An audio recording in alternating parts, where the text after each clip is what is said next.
it's continuing on the regular weird path. I don't know if the yeah. Um.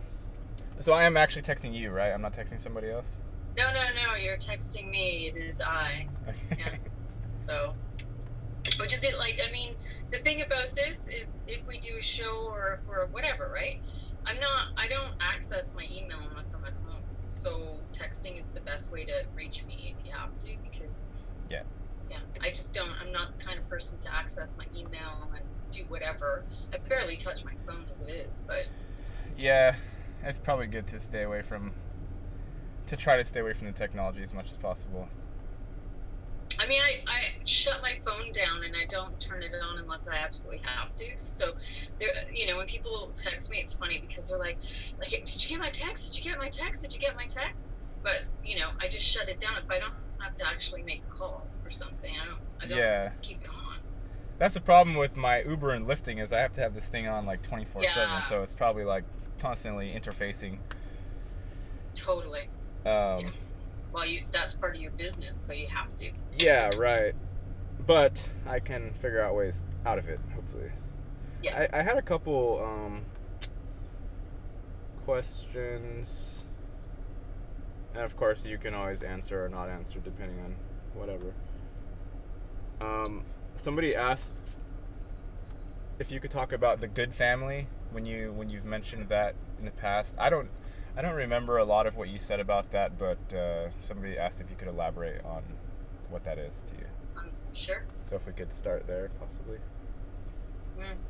Well, so this is always a really broad spectrum because um, there are many councils that are involved with what's going on here and have been these councils have been ongoing since the cluster of wars that have occurred in the Orion system, the Orion and the Syrian system.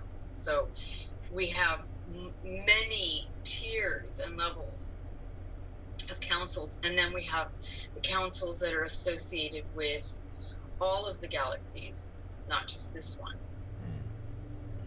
that are outside holographic systems or outside these matrices. So the good family are, a very ancient, how shall I say, words, right? Words are really difficult.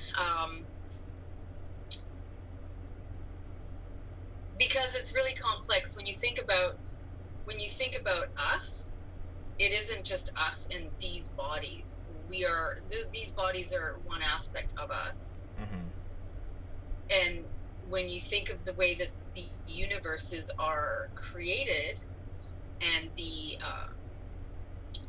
kind of almost like the 8 petals or 8 levels or 8 dimensions that make up that universe, you have 8 aspects of you. Mm-hmm. And then the one outside of it. So what we are going through and what we are is in tandem with these good families that have been there from the very beginning and are helping and aiding all of the systems from outside the matrices or outside the holographic uh, platforms. Mm-hmm. And the is when you say good family, are you referring to like a specific set that's related to you and what you are outside of the system, like, or is it a more general? Well, I have memory of mine, right? I have memory of what I've been shown coming in here and being shown all of this because it's a part of what the job is, right? Mm-hmm. So everybody that has, I mean, I'm not going to speak on behalf of everyone. I can only speak on behalf of myself, but everyone does have a task, and you or the higher aspects of you are much more conscious of what those tasks are. And of course, your communication with the fact faction that you're coming in from, or the alliance that you're coming in from to undo this all, or to do whatever task you've come to do. Mm-hmm. But the good family is, for lack of a better way of putting it, I guess you could say, the very, very top tier of all of the systems, or all of the verses. It is like the top heaven, if you will. And I say that loosely because it's very difficult. In our system, we have a lot of lower astral realms attached to all these heavens, but they're all attached to the matrix. So we're talking about outside of that. Outside of this whole system that's local. Yeah, outside of it. Okay. Yeah, that's, so somebody else could be coming in from a different council connected to the alliances in whatever their faction is, right? And whatever their role is in this all, because the war has never stopped. I mean, it never stopped. So, and a part of this is it's a race for our own consciousness and our own memory, which will extricate us out of something else's holographic co-collective creation. So, depending on, it could be whatever for you or whatever for me, or you could be my distant cousin, right? Mm-hmm. From the same place. Pretty much in here having the same kind of consciousness, so that you are essentially a virus in the system. And I'm a virus in the system. Like, we are acting as viruses, in essence, to pull apart this paradigm and create something that is actually, our consciousness. Not something else's, or not a collective of the whatever. We're ending these stories. We're ending this series, the very long series of, wars and alliances and this, that, and the other thing that have been going on, that have usurped even what is supposed to, and what's supposed to have been, our own journey. Yeah, so, right. I can speak of my, the family that I speak of, and what I come from, or the sanctum that I have come out of to be here, because I have complete memory of that, but that's my experience, right? Right. And they are working with the natural laws so as not to impede everyone's personal journey, but it's a really fine line, right? Because they can't override people's wills, but what has happened here has been largely illegal and is overriding everybody's will. Yeah. So, and they're working side by side with the universal, or the infiniverse energetics, the harmonics, the new harmonics that are coming in waves within these clouds. They're working in tandem with that, because that, in essence, has been programmed into us to accelerate when that happens. So our DNA has been programmed to accelerate through those waves and through those increases, as well as decreases. Now, if this is a simulation of sorts, right? If it's a hologram or something, when we speak of, stuff happening in the galaxy, like a solar flare or something, how does that even relate to this situation? Even though I know there is some sort of a relevance, if it's a simulation, how is that exactly relating? Well, because your DNA is a reflection of whatever happens out there celestially. So if you hear a story about, the sun is having flares, yeah, and then that will have an actual connection to the actual sun that's outside of the simulation. Is that what you're saying? Yeah, it's you having the connection on a subatomic level, and on an atomic level, at the same time, your DNA is experiencing a flare, because everything that you are is connecting to what is the real version out there, Mm-hmm. not the mirrored version. Right. So you are, in essence, going through another step in the transition. Yeah, because like I feel all the energetic shifts internally when it has no objective relevance to what's happening outside. Aside from maybe somebody will have mentioned a date or something, you know, like, oh, this is happening out in the solar system, but I will feel lots of internal stuff moving, even though like I don't really know exactly the origins Right. of it. Well, because you don't need to be told. You already know. Mm-hmm.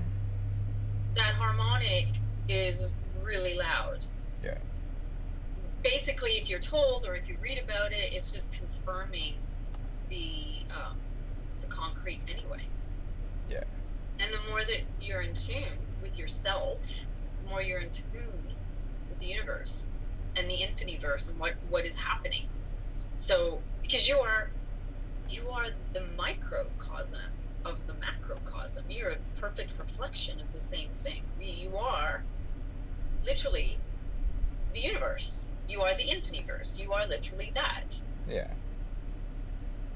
So you know, this frontline personality that's dipped into this version of experience is veiled from the deeper levels of consciousness.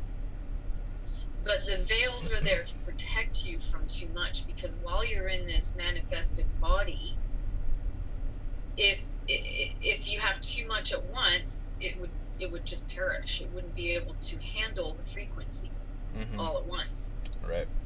So often we put our own veils in there, veils of consciousness, so as to protect us while we're going through the meta phases of discovery and remembrance. It's a way to protect ourselves. Like, a lot of people get upset, and because they want to remember now. They don't know why they can't remember. They're upset. They're not getting enough memories. They feel veiled. They feel shunted, or like they're repressed. Constricted. It's like And constricted, right? Yeah. But if they actually look at their lives, they can see it enveloping more and more and more and more, like a crescendo. Each layer creates a deeper ripple and a deeper impact, and opens up the field more and more and more. Mm-hmm. So that's the journey. That's how it goes, and it's there to protect you, because all of these, your memory, your remembrance, when it trickles into the material body, your material body has to match that frequency. So you have to match it in a way that your body can cope. Right. That's why these waves are waves. It's not all one wave. And not a tidal wave. Right, exactly. So Yeah, it makes sense. It makes sense. but there is, there is, quote, for lack of a better way of putting it, there are benevolent realms outside of the system who are helping and keeping within the natural laws to do so, and working with exactly what's happening that hasn't happened before in the universe. I don't like to say the word universe. I'll tell you why. Okay, I prefer multiverse, infiniverse, because it's a series of infinite versions of creation, right? Right. But if I say universe, it implies, yes, one verse only. Mm-hmm. Okay, there's one verse amidst an infinite variation. Right. But if you break it down, universe is I verse, which means you are undoing your own verse. Mm. That's the actual spelling of it. So it's like a negative connotation. So it's a negative. It's undoing your own creation. So that's why I don't really like to use that term. Yeah, I never liked it very much either, aside from the very obvious fact that the thing is a whole. It's a one totality. Aside from that fact, it's not uni. It's multi. It's very complex and dynamic. Yeah. and infinite. Like even this finite mortal human experience is infinite at the same time. Like I can tell, I can feel that you can't look at it. Like you try to examine it and it flies away from you. It's infinite, obviously. Yeah. You know. An infinite verse is much more. If you look at the spelling of that, you are in a finite verse in this level of creation, Mm-hmm. but at the same time, it's infinite, so it's ever expanding with variation, right? Because this is the whole thing about what creation is. Right. But of course, I think that we really do have to change the way that we speak, and we do have to change this quote spelling that has been done purposefully, so that when we speak, it reflects more, because they know very well that what we speak forth is also how we perceive it mentally, therefore we co-create it. Mm-hmm. So if we're saying things that are subconsciously undoing this, what we're trying to do, or undoing the spelling, then we are co-collectively creating that, and they know it. So they've done it very cleverly. Yeah, You know? yeah. To where the perceived meaning of the word is, or the front meaning is the opposite, and then you dig deeper and you see the actual meaning, and that's the subconsciously applied language. Yeah. Which I mean, I feel like the English language still, even as it is a front for the internal, like, knowing. Like I don't even pay attention to words anymore. They come out, but they're not relevant to what I'm actually saying. They're just like it's like they're boats on the surface of an ocean or something. You got to use Yeah. them, but they don't really mean that much individually, or they're just there. Well, where we come from, we never used words. We were just telepathic, Mm-hmm. and things were not hidden from one another. There was no reason for that. Um, I remember when I came in here, I couldn't really speak for 8 years because I just couldn't even. I couldn't. I was like, wow, this is just a really primitive way of communicating. And not only that, but it communicates it all wrong. Yeah.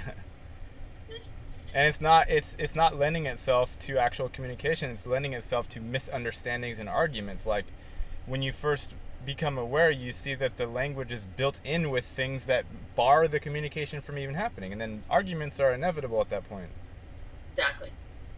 And And that, they're not even talking with each other. They're talking with words that don't match right. Like they're not even having a discussion at that point.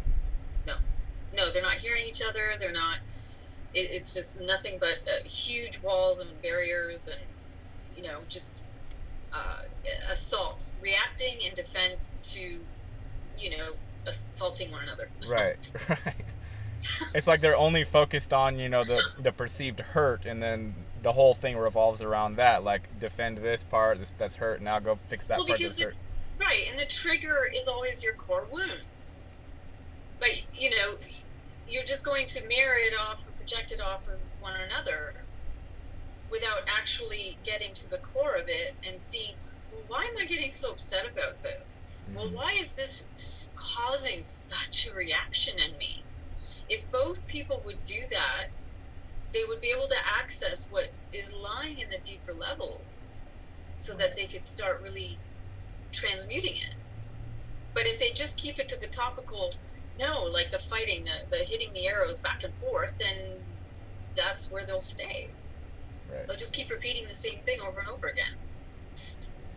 Yeah, without and it's such a good system of sort of cloaking that they don't know that they're doing the same thing over and over. It's like being stuck in some causal loop, like, or repeating a timeline or something, without even knowing that you're doing it. Or maybe like in the back depths of your mind there's some horror back there because something's happening, but here you're having to live it. It's like the Rick and Morty episode where he's trapped in the smaller guy's body, and the real him is dying, right? But he's sitting there trying to say, like, he's sarcastically saying, like, I'm dying in here, da da da da, like singing a nice little song, and you can tell that there's something happening, but the system is so well designed that it takes like a very keen eye to figure out what's actually going on. Totally. And that's the nature of the way that this matrix system is layered. so deeply in a labyrinth of your own mind that you have to find your way out of the labyrinth in layers. Yeah. And that's why mind control programming is designed in the same way, because they know that that works perfectly. If they create hundreds and thousands of rooms in your brain, and each room is locked off from the other room, and that room's locked off from the other room, and then that is attached to a labyrinth itself or a maze, and then another room, you're just going to be unlocking one only to come into the next one, or And then if they put trauma locks on all the doors, then you don't even want to explore in the first place because you have to no. go through pain to even explore the labyrinth. Mm-hmm. So it's like it's a good way of keeping of triangulating someone into a like completely stuck spot. Yeah, absolutely. And then they have other mind control systems that come in. They're called catcher programs because they catch you, right? They catch you as you're waking up and you're unlocking. Mm-hmm. So those catcher programs are designed to get you back in a different way. So they use another polarity, which is often, can look like, suddenly you become super religious, or suddenly you become super, right? The Oh catcher wow, program. that doesn't sound fun. So that you think that you're coming out of it, and you're emancipating, but only you're going deeper in a different program. Yeah. It's like they know how to map your brain and how to map your psychology and how to map, because the human, that's an interesting word, but is technology, and it's designed technology. So You're saying the whole human body is technology? I'm saying this is a very advanced technology that is designed to be very much like an instrument to receive waves, to receive data, Like and receivers. transmit it. Yeah. So to take it in and transmit it, to be utilized on a lot of telepathy is actually a technology rigged into the body. Um, really, all of technology comes from us, because we are the best example. Only we are so sophisticated that we are what's being used to create all forms of technology. But how to explain that the body's technology? Well, the body has been designed to be that way, and has been tweaked from the beginning to be, quote, accessed. I mean, it's very interesting, because if you look through history and you read about Thoth, and I don't think his name was pronounced Thoth or Thoth. It was probably something like Hote, Oat, a vowel sounding name. I thought Toth, maybe Toth with a T.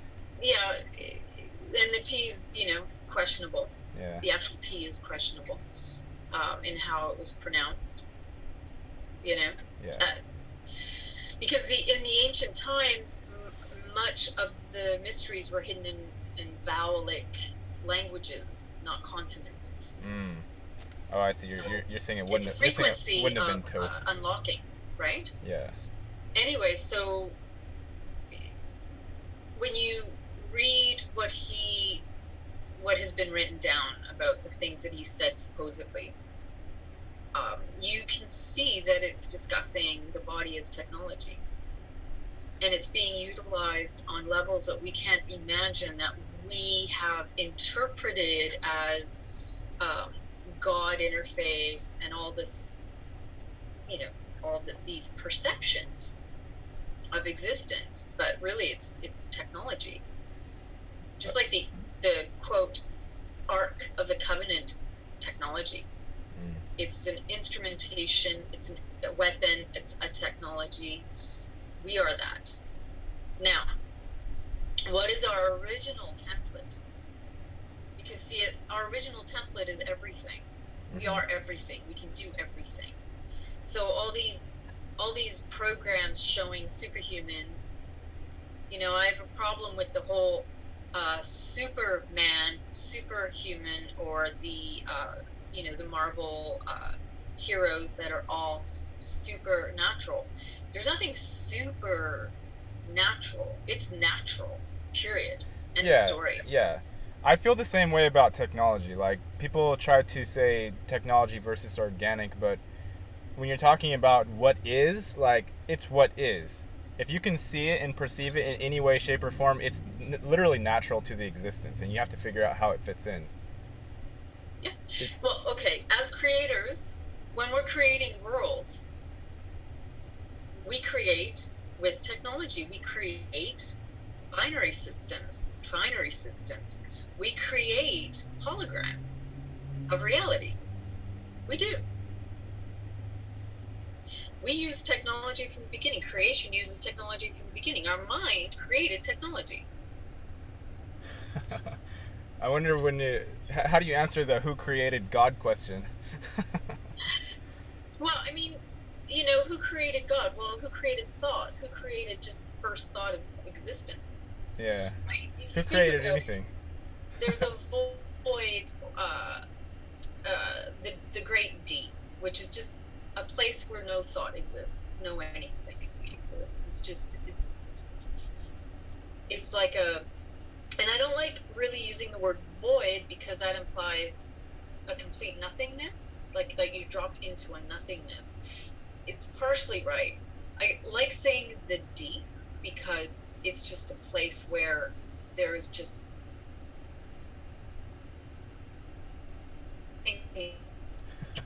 but depth of existence.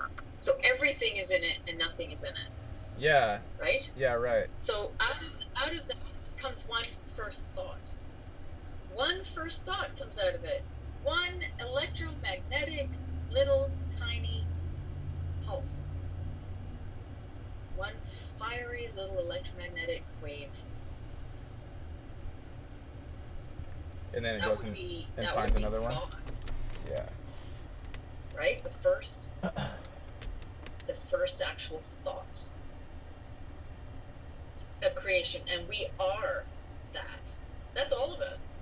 That's why you can't separate. That's why I say we're the spark of the all spark. Literally, Yeah. You we can't. are all the sparks of the all spark. You can't separate. You can only separate by words. Like, words parse the existence, but otherwise, the internal living state, it's seamlessly interwoven and properly interwoven. So, like, one feeling state merges into another one, and then say your whole external will have changed, but you won't be able to, like, pin down where and how that happened exactly, but it happened perfectly, right? Yeah, yeah, completely. So I think it's like that, and words make it seem like you can parse up the existence into bits, but you're just not actually doing it. But they help, like, the understanding as you're flowing through it. Right, and we are all individuated examples of experiencing creation, Mm-hmm. but yet we are all collectively creation. So we are all really the same essence and the same one spark, but each of us is a different aspect of that creation. Yeah. So there is no uh, differentiating between you and me, really, not really. You're just a different expression of me, and I'm a different expression of you. But together, we're all journeying to the very same return to the Mm-hmm. original Allspark, Yeah. where everything resides within it, its own creation, because it's that creation is what I call the becoming. That's why existence exists, because existence and creation in all its variations is working towards the great becoming. So if God were to have a sentence, I guess you could say God, right? Yeah. Creator, it would be I am becoming. Mm-hmm. not just I am. Right. Right. Because I it. am becoming. I used to say like, once once you have a thing knowledge down, like pinned down with words, like this is fact, this is truth, that thing is dead. Like it's dead. It's not moving anymore. Like it's become like a set. No, like God and everything and you and I and everything is always flowing and moving and, like you said, becoming. It's not ever. That's why I don't. That's why it's so obvious to me, the corruption of stuff out in this realm that talks about like, oh, achieve this, achieve that, become this, become that, like, and it's all mental constructs. You don't ever actually get those fruits ever, and the poor people are just sitting there like dying behind an office chair, thinking about retirement. They're not ever actually living. It's sad. Yeah, yes, totally. Living and being in the moment as you're becoming. But the becoming is already happening while you're in the being now. Yeah, it's you can't stop. You That's what can't stop it it. is. You can't stop it from happening. Yeah. It's gonna happen I mean, regardless. electromagnetism and everything is created with electromagnetism in a field of plasma, in a sea of plasma, right? It's never still. Mm-hmm. It's never just, there's always movement, but it is, you could say, I am, implying it's there, it stays, but it's always becoming, always moving into a different expression of itself. Yeah, And then out of it, you have an infinite array of blueprint variations that constitute creation on all levels, different planets, different densities, dimensions, realities, realms, etc., etc., etc. All happening in the now. right. And the like the ego mind you come in with has to be broken in a sense to not get overwhelmed by that fact. Like I had to do it. I had to have the ego broken many times, be horrified and freaked out and everything, and come back around afterward, and then what seemed horrifying just isn't anymore. It's like, all right, whatever. You know? Yeah. There's a lot of levels, I think, that you have. Totally. And the ego mind is very much attributed to the way that we are experiencing this reality and this density, right? With these bodies and this construct. And there's a lot of fear associated with it. And so the ego, which is programmed, it's like one of the best vestibules for programming is the ego. Right. It's completely attached to the interface of this whatever reality system you're in. Right. And then if the ego is tied in with your own personal security as a being, then like that's the ultimate power, because even though yes you're grasping onto these false image things, if your own beingness is attaching to that as safety, then it's actually damaging at that point. Completely. And it's attached to all of the layers and the veils to proliferate this reality, right? And the reality that you've created with yourself with regards to safety and what's fear. Mm-hmm. So, many people fear living, period. Right. Being alive. Especially here. Here, absolutely, because this is like, it is this, the image of the dinosaurs hanging around at the same time that you're trying to eke a living, right? There's reasons for that, and it makes sense, and we get it, but you have to become the master of your reality. You have to become the master of your consciousness, of your perception, of the way that and you have to undo what has been unnaturally placed in you and attached to the technology of your ego. Yeah. And body and mind and soul. Yeah, and all of them, it's all intertwined, and that's why I'm always talking about meditate, because you have to find your center, otherwise you're literally you're not even there. Like the you, like the being is hiding in there somewhere, but it's not known. Like it's a super dream within a dream. You have to find that center. Absolutely. And you have to even know how to distinguish that is you and not the imposter. Okay, or the many imposters that are, quote, running your life. Right. Right? The many alters. So you got an alter that does this thing in life, you got this alter that does that thing, you've got all these alters in place and everybody's doing whatever, but there is no center, and where is you? Can you tell the difference between what your thoughts are and the thoughts of what's actually interfacing with you in this reality matrix? Can you tell the difference? I was just talking about that in the last video, like discerning if something is coming into your head with, say, English, like as a sentence, or if it's coming in as an impression, like an urge, or a saying, go get this or go do that. There's different. And then there's if you have found your center, or like inner void space, that's just like the thing that doesn't really move, but it allows you freedom. Then if something of those comes in, you can sit in that spot instead and like let it be judged basically by your own self, and then you'll find out. Yeah, that's a good way to put it. Yeah, absolutely.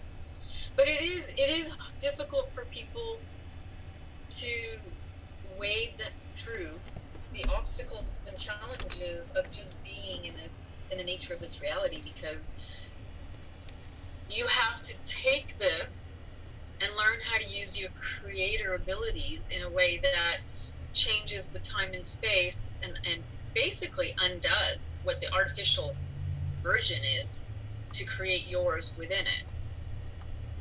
Right. So while maintaining like safety for yourself, while maintaining, protection and barriers, right, and all that. Yeah. And that also means that, see, many get locked into the trauma of their experiences that they remember, or that their body remembers, and they replay that lifetime after lifetime, not realizing it's a storyline, really, that has been put there by you to get the memo of whatever you had to learn for that to carry on.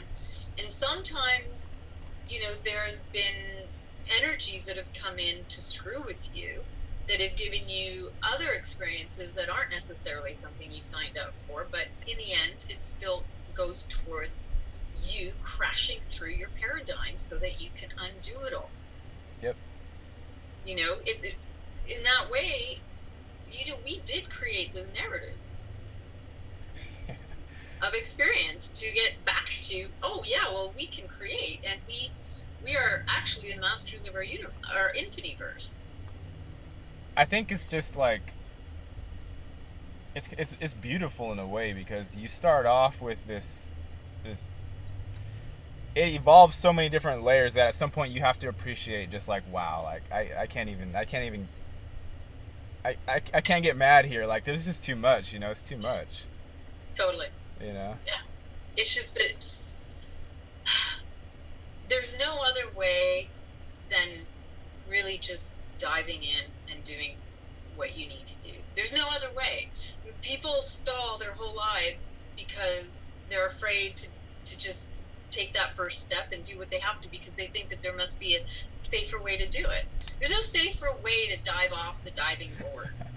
There's no safety, period. Like, there's no safe. You just dive. Aside from like what you've learned and try to be safe, but like another thing I tell people is like, you can't make a mistake.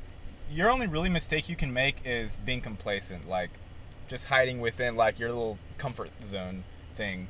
But if you go out and try something new, you're gonna learn from it regardless. Like you can't make a mistake. You can only just like stagnate. That's the only thing that's bad, I think. Yeah. Well, you can stagnate, and you can stay stagnating for as long as you want, right? For forever. I mean, if you're infinite, you can stagnate forever, right? Yeah. And but that doesn't benefit you. So what's easier here? Diving off the diving board is going all in, head first to that to that great infinite depth, or stalling forever and never really truly seeing your life. yeah, people do require like help sometimes, or little pushes or triggers, and that's what I try to do on my channel. I know you're doing that as well to help, because it is, it's like terrifying at the same time. It's not just easy here, like, and a lot of it makes no sense to people who are waking up, and everyone who is waking up is getting, yelled at by their family and ostracized and all this. So it's not, there's nothing like, so even what's her name, that I used to talk with back in the day, forgot her channel name, but she's like kind of negatively oriented, and she was saying like, this isn't a fun place. She's like, there's nothing fun about it. You do something fun, and it bites you back 10 times worse for that little tiny reward you got. Like, it's kind of negatively oriented. It's not like it's not pleasure seeking realm. It's not like Funhouse Carnival time. Well, you can make it once you just let go and you start just enjoying how you can create with your mind consciously. You can actually remember the initial original enjoyment of what it was like to create. It was that fun is a feeling that lasts forever. But you have to give yourself to it, and you have to start being accountable and responsible for every thought, for every action, and then start playing. A lot of these so what, let's say for example the second earth, right, for lack of a better way, this is going to be a place where they're going to be teaching people a return to your creatorship, because it's largely been neglected and also kept dormant. And this is one of the reasons why everybody was stifled. The containment system here is designed to stifle everyone, to keep everybody from, and hence the infiniverse that's come up with, this convergence of the event horizon, which happens at the center of all infiniverses, right? And basically compacts everything and compresses in waves onto a convergence, because there needed to be something so extraordinary to really shake loose and start ripping apart the paradigms of, stagnation and imprisonment. It couldn't just be waiting for us to evolve. Yeah. It just wouldn't happen. It wasn't happening. Right. So this is huge in how we wield that power, how we learn to use it, and use it to create the world we want consciously. Okay, I have a question. Yeah. Everybody is far apart. Like, we're not sitting in the same room, right? You and I. How much importance do you put on people actually getting together, like, and creating, as far as like, let's make a house, or let's make a homestead, or let's do something physically here in the physical? How much importance would you say that has in the overall context? It has 100% importance. Yeah. Because the work is here. This is where the work is. This is where it all is. So actually putting it in motion, motion, putting it within the field of manifestation is vital. It can't just be what we know up here or up here. It can't. Unless you pull it through the filters and it comes through and out of this medium, it's useless. You have to take it and be the essence of that. That's why the proof is in the pudding. It has to be in the pudding, right?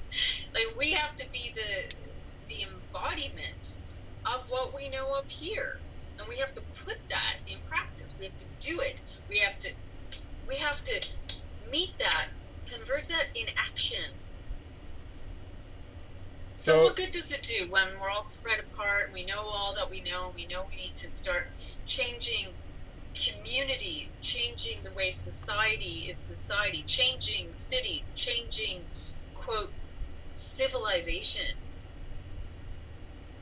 You know, it's not going to happen by all of us staying apart and just continuing to just do our survival alone. Right. So where's the meetup point? When and where? Well, I mean, the meetup point, sadly, yeah, and this has been proven time after time after time with, you know, the human race, is it requires something rather catastrophic to take place that is catastrophic enough that everybody is just literally jarred out of their false sense of security. And then they just go and take the leap and just start creating together and networking and just saying, well, let's just pull our resources together and create something different. Let's just all pool what we have and just start being the change that we want. I mean, we start being the change that we want independently on our own, doing what we can within our own little matrix world, and then we have to expand. But, you know, we are creatures of habit, and we don't tend to do anything for the most part unless there's no option. Right. Occam's razor. Somebody else was talking about that. Somebody was also asking about the event, which you kind of talked about a little bit anyway, but is this tying into, because like, this is why I'm saying this, because I've physically met people from the channel, and you know, other I'm going to Oregon in like, you know, a week or two to meet another person who's aware, and the thing is like, it's like you said, you can't just like say okay, everybody, I know where everybody is, at least the ones that I know, and let's pick a spot on the world and go sit there and meditate together or something. Like, it does not work like that. There are forces that literally stop that from happening, or else they make the thing internally like disband. It can't be like that. But there is a correct way for meeting the correct people that you're supposed to meet with, and then your interactions from that will carry on into the next. It's like what you were saying. It's a cascading effect that happens, rather than let's fix the whole universe by all meeting together. Right. I mean, it's about making the first move, and then doors open. Mm-hmm. So you make the first move, and then your infiniverse opens up. Hey, look at that! Look, you got a new path now, and you got these other opportunities that are linking up to this, that, and you just move. Mm-hmm. Just move. You gotta move, though. You have to actually move. You have to move.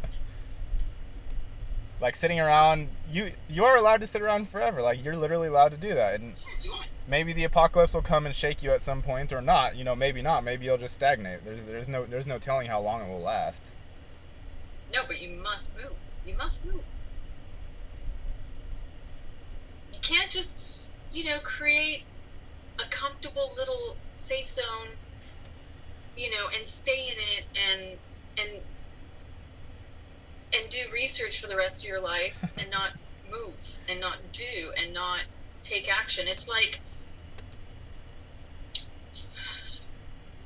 all the knowledge in the infiniverse is not going to create without you actually putting it through movement. Yeah, like, we're here, we're alive, we can move for a reason, right? Like, it's not just for funsy onesies or just so you can go to your job and come home and watch TV. Yeah, because otherwise we would just be a blob. We would just be an amoeba blob. Or we would remain as thought, right? Like, think. A brain. Yeah. We would just be like a brain that just, doesn't have to move. You just absorbs knowledge and you're the blob. But then you wouldn't be here. You wouldn't be a body, and you wouldn't be co-creating more bodies and co-creating more life. Responsibility, I think that's the word for it. Oh, yeah. Don't play victim. Don't blame it on the government. Don't blame it on anybody. Don't blame it on anybody, literally. Like, say, I am literally here and alive, and I must do something about it. You can even leave it as simple as that. You don't have to put anything else on it. I'm here. I'm alive. Maybe it sucks. Maybe it doesn't. I got to do something. Yeah. And, part of this is okay, so you have all these systems. You've got the government and the military, and they basically have been allowed because you've given them permission to act on your behalf and in that way they've taken your sovereignty and have utilized your sovereignty for their sovereignty to do what they want. But that couldn't happen unless we give them that. So unless we give our sovereignty over, they wouldn't be able to be in a position to even take what they took. But they took it legally. So there's an aspect of this, because it's all a script. All of it is a script. Completely. So we need to write our own script and enact that, move on that, and not be okay with something stepping in on behalf of our entire being, right, and setting up its reality that we have to be indentured in a way that's absolutely unhealthy for all of the humans. It's not totally. It's not benefiting any of them. It's not benefiting the ones in the military. It's not benefiting the rich people. It's not benefiting the poor people. No. Nobody on this spectrum of either. It's just a spectrum of imbalance, really. Like the rich people have their own set of problems from being rich. The poor people have their own set of problems. And then everybody suffers from basically feeling guilt because it looks like there's homeless people everywhere and nobody's doing anything about it. So like the whole thing is just bad and sick. Yeah. It's all imbalanced. All of it. Yeah. None of which means, none of which people are being responsible for within themselves. Like, if you're responsible, don't agree to these things. Like, why? Look, if we were doing what we needed to be doing, we would be regulating our own communities ourselves. We wouldn't be needing a governing body to be taking everybody's money and doing whatever they want and then creating a Big Brother reality where they're making it law that you have to follow everything that they have created. Their creation is designed to be a militarized zone, to keep you penned in. Is that our creation? Is that what we're all about? No. We're not about that at all. We're not about being indentured to a work system that's based on enslavement for next to no money and, working the majority of your entire week on something mundane that doesn't even tap into your brilliance or your capacity or your abilities. It's like we're all fighting the system to try and find a way to be ourselves in it, but still we're married to it. That's the struggle. But you have to just do it. My battery's running low, so we gotta cut this short. But moral of the story is it's not easy, and if somebody has a spark, I watch it happen all the time. Someone's like, "Hey, Gary, let's do this." I'm like, "Yeah, let's do it." Okay, I maintain the continuity, and I'm like, the next day, the next week, let's do. What are you doing it? Did you do something? Nothing. Like a blank slate. So like there are forces that will make even your own brain forget what you were trying to do. There are tons of forces. You got to stay like on point, basically. You have to stay on point, yes, and you have to also find a way to be able to make it possible. And many people are basically surviving. So they're doing what they need to get through. And many people live paycheck to paycheck, right? Yep. I mean, I know what that is like, and I'm doing that too. We are all doing that. So it's fighting the system in a way that we can actually step aside and start creating something different. And when we say, let's do this, just do it. Yep. If you actually have gotten to the place where you're seeing it, it's able to happen, then you just got to step forward and push the energy through and move. Yep. And yeah, it's not comfortable in the moment. Yeah, there's a lot of obstacles. There's always going to be obstacles. But, the nature of our own existence here creates obstacles on the daily. Yeah. Like, we are the best at coming up with excuses. We're the best at coming up with reasons and justifications why we can't do this, we're not doing that, or this is happening to us. We're the best of that. We literally create our obstacles in that way. This is true. And that way we have a really comfortable alibi. Yep. Those things, they gotta go. You know? Masters of limitation. That's what Bashar calls us. Exactly. So we need to be masters of our own destiny. Yep. I gotta go, Lauda. Let's do it a little earlier. Let's string these together a little closer so we can like maintain a more of a continuity, because like what we're doing here actually does affect everyone who's watching, and it is a collective, and there isn't really any reason to just sit around and mope and whine and all that, you know, like there just isn't. So yeah, so we'll do it a little earlier, and maybe charge your battery. I'm gonna try. I'll have it charged more. Yeah. We excuses, right? I just have excuses, Lauda. I'm sorry.